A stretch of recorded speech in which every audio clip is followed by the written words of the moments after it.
मेरी बीवी कहाँ गई? ममता, मुझसे ऐसी क्या गलती हो गई जो तू मुझे छोड़कर चली गई? माना मैं थोड़ा ऊंचा सुनता हूँ, गलत जगह गलत बात कर देता हूँ, प्यार तो तुझसे खरा करता हूँ ना। अब मुझसे और बर्दाश्त ना होता ममता, तू जल्दी वापस आ जा। ममता वापस आ जा। मिल गई भाई, मिल गई मिल गई मिल गई मिल गई मुझे मिल गई। क्या बात कर रहा है? ममता मिल गई?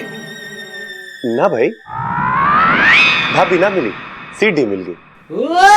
अरे छोटे, सीढ़ी की जरूरत ना है, मैं नीचे ठीक हूं।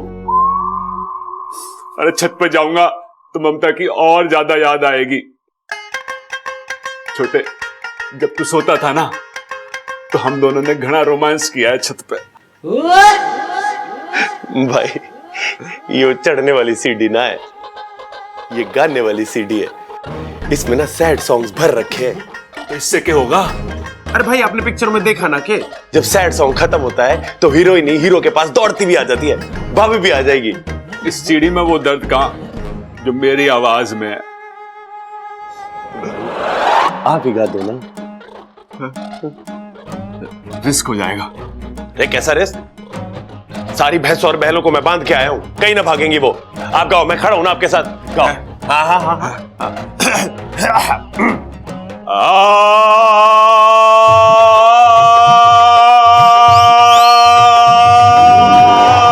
अरे घर में गधा घुस गया, ढूंढ कहाँ है? कान फाड़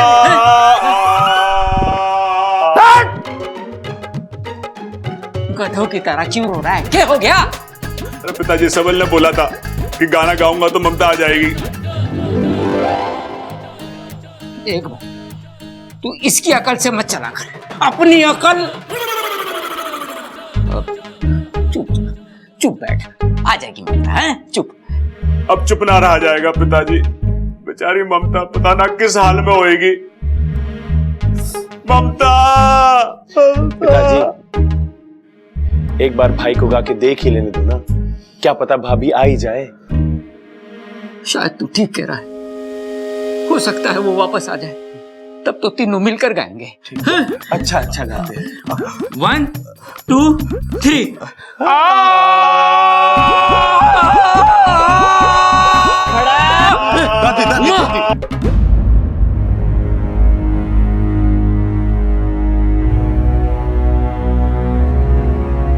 माँ, माने लगे हमारे घर को किसी की नजर लग गई। मुझे भी ऐसे ही लग रहा है, एक के बाद एक हादसे हो रहे। एक बार ममता घर वापस आ जाए ना तो शिव जी का मुद्रा कराऊंगी ताकि सारी पीड़ाएं निकल जाए। दादी, दादी तू हौसला रखना। हाँ, भाभी के साथ कुछ गलत नहीं होगा, वो वापस आएगी दादी, हम सब मिलकर उन्हें वापस लाएंगे। दादी हादसे कितने भी बड़े क्यों ना हो, इस घर की एकता उससे भी बड़ी है।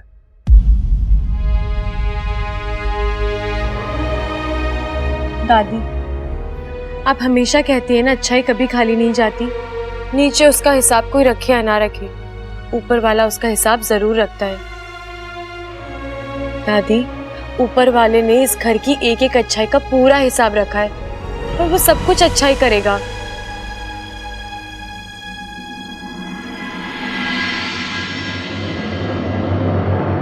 हाँ जी, फोन आया था इस घर से। जी इंस्पेक्टर, मैंने ही फोन किया था। मामला क्या है? दरोगा जी, हमारी बहू का कुछ पता न चल रहा। पूरे घर में देखा, आस पड़ोस में देखा, रिश्तेदारों से पूछा, लेकिन उसका कहीं पता न चल। इसीलिए आपको फोन किया। कितने घंटे हुए गायब हुए? यही कोई 7-8 घंटे हुए।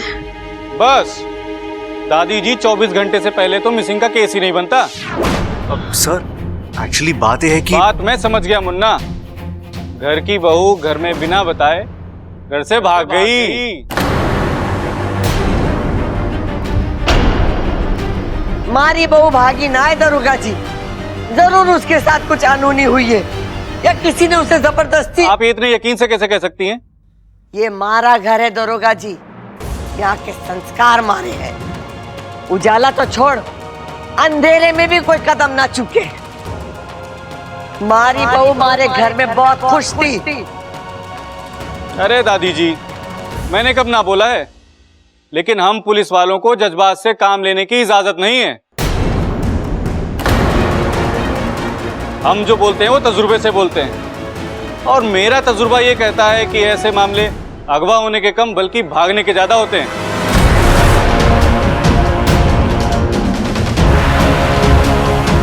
साहब जी, हम सभी को एक तराजू में तो नहीं तोल सकते ना।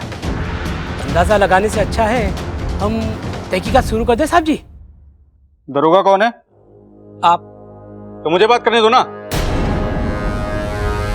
हाँ जी, आपकी बहू का कोई पास्ट वास्ट, मतलब कोई झगड़ा वगड़ा या कोई खास दोस्त वोस्त?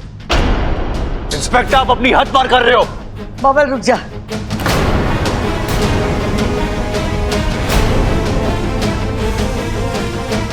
दरोगा जी, मारी बहू का गुजरा हुआ कल, आज और आने वाला कल, सब में हम शामिल हैं। आपको उसमें घुसने की जरूरत ना है। आप तो अपनी ड्यूटी करो, मारी बहू को ढूंढ के निकालो। अब तो मैं 24 घंटे के बाद इस केस में हाथ डालूंगा। और इस बीच कोई अनहोनी हो गई तो? अरे दादी जी, एक तरफ आप कह रही होगा आपकी बहू सुशील है, संस्कारी है, उसके आगे पीछे कोई गलत सलत बात नहीं है, और दूसरी तरफ आपको लगता है उसके साथ कोई अनहोनी हो गई होगी। बात कुछ हजम नहीं हुई। साहब जी, घर की बहू बेटी गायब हुई है तो चिंता तो होगी ना, और पुलिस का धर्म है कि लोगों की चिंता कम करना, बढ़ाना नहीं। मैंने क्या गलत बोल दिया? सवाल पूछेंगे नहीं तो जवाब कैसे मिलेंगे? और मुझे तो लगता है ये लोग कुछ छुपा रहे हैं हम लोगों से। जो गायब हुई है पक्का उसमें कोई खोट है। ए, खबरदार! अब मेरी भाभी के बारे में एक भी गलत शब्द निकला तो मैं छोड़ दे दरोगा साहब, छोड़ से। क्या कर लेगा तू? क्या कर लेगा? बड़ी गर्मी है इस लौंडे में। अब देख मैं तेरी गर्मी कैसे निकालता हूं। ले चलो इसे। साहब जी, लेकिन ये गलत है साहब जी। जो बोला है वो करो। ले चलो इसे। दरोगा जी, हमारे पोते ने कुछ गलत ना किया है। दादी जी, इसने ऑन ड्यूटी अफसर का गला पकड़ा है। अब तो इसकी 2 साल की चक्की पक्की। लेकिन दरोगा जी, इसने जो कुछ किया वो आपने। अब जो बातें करनी है वो चौकी में आके करना। चलो रे। रुकिए, बब्बल जी को छोड़िए, इन्होंने कुछ गलत नहीं किया है। कहिए ना इनसे, ये तो इन्होंने बब्बल जी को उकसाया, थक जाके छोड़ दीजिए। ओ हवलदार, सहानुभूति देकर हो गई हो तो चले। चलो। अरे दरोगा जी, कहाँ लेके जा रहे हैं? मैं चाचू को चलो। रुकिए इन्होंने। अरे रुकिए, कहाँ लेके जा रहे हैं? रुकिए। माँ, प्रबल सबल काय बुला मुझे। वो दोनों घर पे ना है।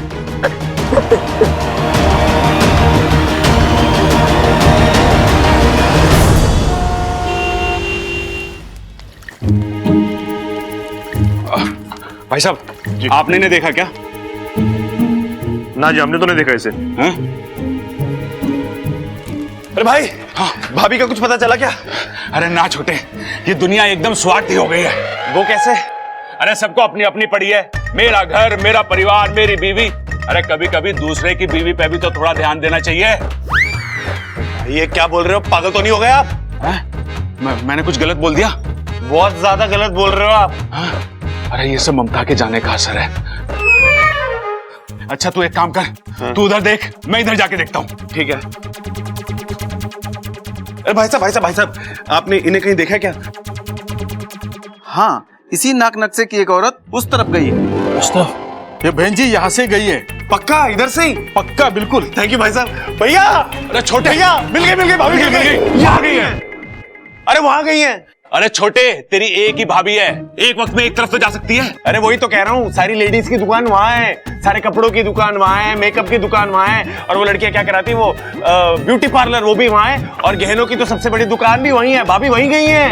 अरे नाना, तेरी भाभी को इन सब चीजों की जरूरत ना है, वो वैसे ही घनी खूबसूरत है, और उसका असली गहना तो मैं हूं। वो जरूर इधर गई है। आ चल। भाई आपकी बात मैं मान लेता हूं, लेकिन अगर भाभी यहां से गई होंगी ना तो फिर बाद में मत पछताना आप।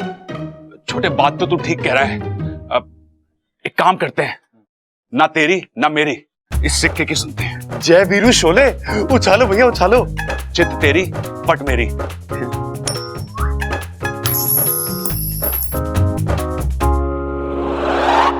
अरे ये तू खड़ा हो गया, इसने भी कंफ्यूज कर दिया। अब क्या करें? ना तो तेरा वाला रास्ता ना मेरा वाला रास्ता, इस बीच वाले रास्ते से चलते हैं। भाई अब कमाल हो यार, मैं कब आपके जैसा सोचना शुरू करूंगा। अरे छोटे, जब तेरी शादी हो जाएगी, बीवी खो जाएगी, तो मेरी तरह सोचने लगेगा। चल आ चल। ओ भैया सिक्का रह गया, सिक्का। मेरा सिक्का। हाँ चल, हाँ आजा। अप्पू, अप्पू तू शांत हो जा, चुप हो जा यार। अरे इच्छा, कैसे शांत हो जाऊं? तुमने तो कहा था ना कि सब ठीक हो जाएगा, मम्मी वापस आ जाएंगी, लेकिन यहाँ पर तो कुछ और ही हो रहा है। मम्मी अभी तक नहीं आई, और तुमने देखा ना चाचू भी अरेस्ट हो गए। अप्पू मुझे पता है, लेकिन ये हम इच्छा, अभी मुझे कुछ और नहीं सुनना। तुम तो कुछ भी कर सकती हो, तुम तो जादू भी जानती हो ना। तुम प्लीज प्लीज मम्मी को जादू से वापस ले आओ, और चाचू को भी छुड़वा दो। इच्छा, मैं उनके बिना नहीं रह सकता, प्लीज कुछ करो इच्छा।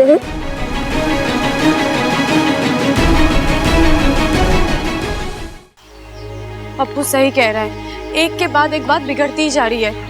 ममता दीदी गायब है और अब बब्बल जी जेल में। हर कोई कोशिश कर रहा है, लेकिन क्या फायदा? कुछ भी नहीं। अब मुझे अपनी शक्ति का प्रयोग करना ही होगा। लेकिन हम लोग यहाँ क्यों आए हैं? ममता दीदी को ढूंढने, लेकिन हम उन्हें अकेले नहीं ढूंढेंगे। फिर? हमारी पूरी नाग जाति इस अभियान में हमारी मदद करेगी। देखना वाकू, एक बार ममता दीदी मिल जाए, फिर हर मुश्किल का हल निकल आएगा। हे नागुनी देव, आपने हर बुरे वक्त पर मेरा साथ दिया है। आज फिर मैं आपके सामने हाथ जोड़कर खड़ी हूँ। अपनी कृपा बनाए रखिएगा। हे समस्त नागजीव, मैं नागिस्तान की सपोली इच्छा आज आपको अपनी मदद के लिए दिल से बुला रही हूँ। एक नेक काम को अंजाम देने के लिए मुझे आपकी जरूरत है।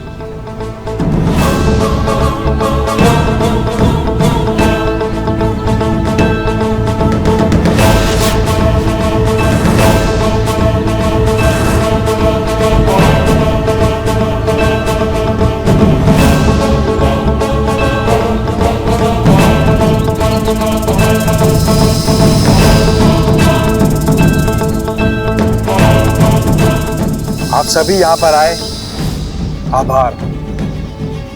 अब आपको जल्दी से हमारा एक काम करना होगा।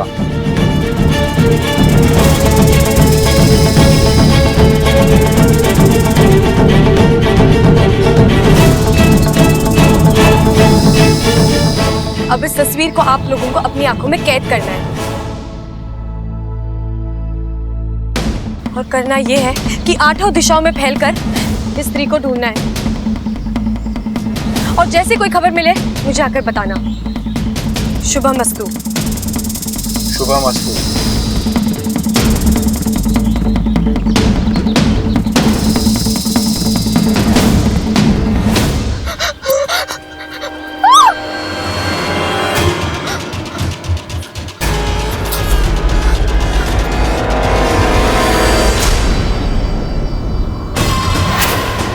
अमृता, तुम यहाँ कैसे? अच्छा सुनो ना, मुझे किसी इच्छाधारी नागिन ने अगवा करके रखा हुआ था। जैसे तैसे मैं वहां से भाग कर आई। तुम यहाँ से बाहर जाने का रास्ता जानती हो ना? चलो चलो चलती है। अमृता, भाई यार रहना ठीक नहीं है, अब उन्होंने देख लिया तो कुछ भी कर सकते हैं। अमृता, मुझे अपने घर जाना है, मुझे अपने लोगों के बीच में जाना है। अमृता, तुम सुन रही हो ना? चलो चलो ना।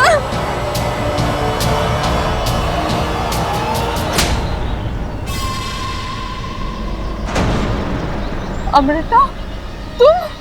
वही इच्छाधारी नागिन जिसने तुम्हें अगवा किया।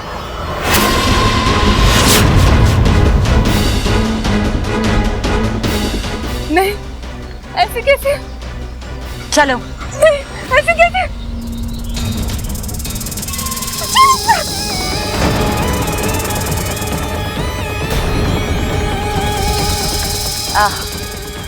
मैं नहीं जानती कि तू कौन है और तूने मेरा रास्ता क्यों काटा, पर होता है तुझ जैसों की जब मौत आती है तो वो मेरा रास्ता अक्सर काटते हैं। विशेलगढ़ की नागिन हूं मैं। मेरे जहर के सामने तेरे जहर की औकात पानी से ज्यादा नहीं। नागेश तेरा शिकार।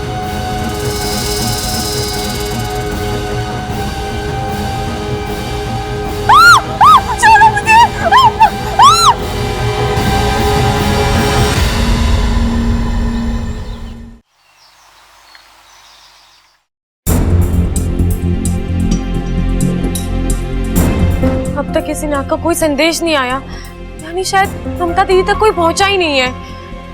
होगा इच्छा।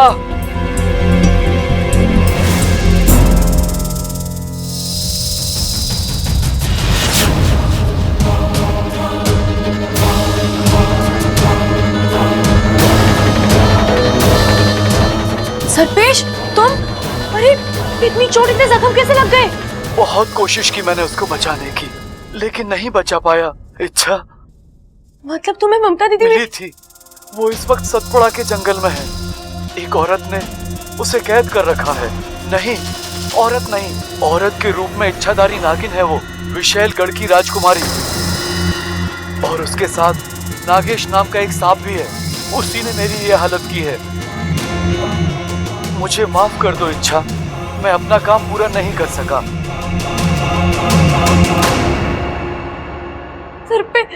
सर्पेश,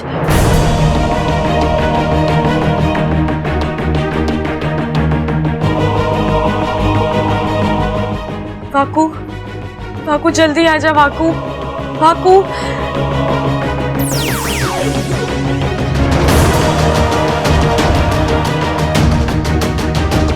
वाकू, नागिस्तान के परंपरा के अनुसार सर्पेश का अंतिम संस्कार कर दो।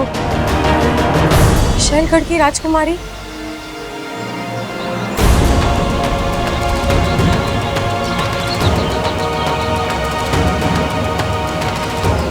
मतलब अब हमारी सपोली का सामना विशेलगढ़ की राजकुमारी से होगा? नहीं नहीं, मुझे इसी वक्त वहां जाना होगा, उसे रोकना होगा। रुक जाओ सिपली, जल्दबाजी अक्सर नुकसान करती है, जरा सोचकर। हमारे पास वक्त ही तो नहीं है। हमारी सपोली नहीं जानती है कि वो किससे उलझने जा रही है। विशेलगढ़, ये वही विशेलगढ़ है जहां खतरनाक और जहरीले इच्छाधारी सांप रहते हैं। इनके मन में इंसान तो क्या, खुद अपने भाई बंधुओं के लिए भी प्यार और दया नहीं है। मैं जानता हूँ सिपली, लेकिन हम से सालों पहले उन लोगों ने हमारी अच्छाई और सच्चाई के लिए हमें वहां से खदेड़ दिया था, हमें खत्म करने की कोशिश की थी। वो तो नागोमी देव की कृपा है कि हम वहां से बचकर भागकर यहाँ आ गए। मुखिया जी ने हमारे लिए नागिस्तान का निर्माण किया, प्यार बांटने वाले नागों की बस्ती बसाई। लेकिन ये विशेलगढ़ वाले आज भी इस नागिस्तान को ढूंढने की कोशिश कर रहे हैं। एक छोटा सा सुराग और वो यहाँ नागिस्तान तक पहुंच जाएंगे और पूरे नागिस्तान को खत्म कर देंगे। ऐसा कुछ नहीं होगा सिपली, हमारी सपोली बहुत समझदार है। चाहे जो हो जाए, वो उस नागिन को यहाँ तक नहीं पहुँचने देगी। जानती हूँ, मगर इसमें हमारी सपोली की जान को जो खतरा है उसका क्या? पहले ही वो अपनी आधी जान दे चुकी है, अब कहीं अपनी अच्छाई की वजह से बाकी आधी जान भी ना दे दे। देखो, हम गुरुजी और मुखिया जी से बात कर लेते हैं, उनकी मान्यता लेकर ही कोई कदम उठाएंगे। ठीक है, जो करना है जल्दी कीजिए। अब बात जो भी है, एक ऑन ड्यूटी पुलिस इंस्पेक्टर पे हाथ उठाना बहुत ही गलत है। अरे ये क्या बात हुई वकील साहब, गलती उस इंस्पेक्टर ने करी और सजा हमारे बबल को मिले। हाँ वकील साहब, आप छुड़ाइए उसे जेल से। अरे रेल की जरूरत क्या है, पुलिस स्टेशन पास में तो है, 2 कदम में पहुंच जाएंगे। क्या हो गया पिताजी? अरे बावले, सबल रेल की नहीं जेल की बात कर रहा है, जेल की। वकील साहब, हमारा छोरा बिल्कुल दूध जैसा है, जब तक नीचे से आंच न दो उसमें उबाल आता ही नहीं। वो दरोगा जी ने इतना उकसाया कि हमारे छोरे का हाथ उठ गया। लेकिन मैं सच्ची कहूं, हमारा छोरा बेकसूर है। वकील साहब, जो भी फीस लगे आप ले लो, पर बब्बल को छुड़ा लो। सवाल फीस का नहीं है खड़क सिंह जी, कानून अपने टाइम से चलता है और अब तो कोर्ट भी बंद हो गया है। अब तो बेल कल ही मिलेगी। कितनी बेल चाहिए आपको? हमारे घर के पिछवाड़े में 10 तरह की बेल है। अब बस नाम लो, मैं तोड़ के लाता हूं आपके लिए। एक बेल की वजह से हमारा भाई जेल में रहेगा के? हाँ छोटे, हरी और ताजी बेल लेके आना, वकील साहब को पसंद आनी चाहिए। अरे रुक जा। क्या हो गया पिताजी? अरे बावलो, ये वो वाली बेल की बात ना कर रहे हैं, बेल यानी जमानत की बात कर रहे हैं, जो कचहरी से मिले। जब तक हमारे छोरे को कचहरी से जमानत ना मिलेगी, वो घर वापस ना आ सकेगा।